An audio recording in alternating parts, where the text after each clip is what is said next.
శ్రీకాకుళం జిల్లా టెక్కలి నియోజకవర్గం రాజకీయంగా ప్రతిష్ఠ కలిగింది. ఈ సీటులో 1994లో ఎన్టీఆర్ తెలుగుదేశం తరపున గెలిచారు. అంతలా ప్రాముఖ్యత నాడు ఈ సీటు తెచ్చుకుంది. గత 2 ఎన్నికల నుంచి ఈ సీటును గెలిచే విషయంలో వైసీపీ టీడీపీతో భీకర పోరు సాగిస్తోంది. ఈ సీటు నుంచి ఏపీ టీడీపీ అధ్యక్షుడు కింజరాపు అచ్చెన్నాయుడు వరుసగా 2 సార్లు గెలిచారు. ఇప్పుడు 2024 హ్యాట్రిక్ విజయం కోసం చూస్తున్నారు. ఆయన ఎలాగైనా ఓడించాలని వైసీపీ ఎన్నో ప్రయోగాలు చేసి చివరికి ఎమ్మెల్సీ దువ్వాడ శ్రీనివాస్ని పోటీకి పెట్టింది. అక్కడ ఇదే సీటు కోసం పోటీలో ఉన్న పేడాడ తిలక్కి శ్రీకాకుళం ఎంపీ అభ్యర్థిత్వాన్ని కూడా ఇచ్చింది.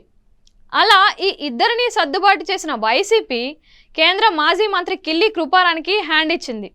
దాంతో ఆమె తీవ్ర అసంతృప్తితో ఆ పార్టీకి రాజీనామా చేశారు. ఆమె కాంగ్రెస్లో చేరారు. ఆమె శ్రీకాకుళం ఎంపీగా పోటీ చేస్తారు అనుకుంటే టెక్కలి అసెంబ్లీకి ఆమె పేరుని తాజాగా జాబితాలో కాంగ్రెస్ పెద్దలు ప్రకటించారు. ఆమెకు టెక్కలిలో కొంత పట్టు ఉంది. వైసీపీలో 3 వర్గాలు ఆమె ఉన్నప్పుడు ఉండేవి. 2019లో ఈ వర్గపోరు వల్లనే అచ్చెన్న జగన్ ప్రభంజనంలో గెలిచారు అని అంటారు.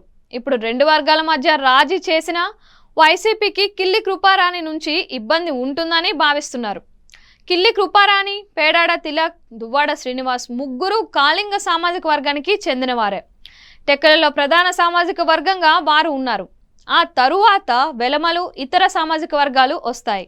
ఇప్పుడు కిల్లి కృపారాణి పోటీతో ఎవరి ఓట్లకు చిల్లు పడుతుంది అని విశ్లేషించుకుంటే ఆమె నిన్నటి వరకు వైసీపీలో ఉన్నారు.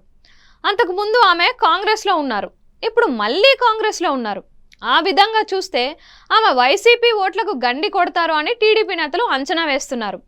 అంతేకాదు ఆమె పోటీతో 2 కాళింగ అభ్యర్థుల మధ్య పోరు సాగి ఆ ఓట్లు చీలుతాయని టాక్ నడుస్తోంది. అది టీడీపీకి అడ్వాంటేజ్ అవుతుంది అని అనుకుంటున్నారు. వైసీపీ నేతల వెర్షన్ చూస్తే ఆమె పోటీ వల్ల టీడీపీకే నష్టమని, తమకు పడని ఓట్లను టీడీపీతో పాటు కాంగ్రెస్ కూడా పంచుకుంటే తమకే మెజారిటీ పెరుగుతుందని అంచనా వేసుకుంటున్నారు. ఇవన్నీ చూస్తుంటే టెక్కలి పోరు కాస్త త్రిముఖ పోరుగా మారుతుందా అన్నదే ఆసక్తిని రేపుతోంది.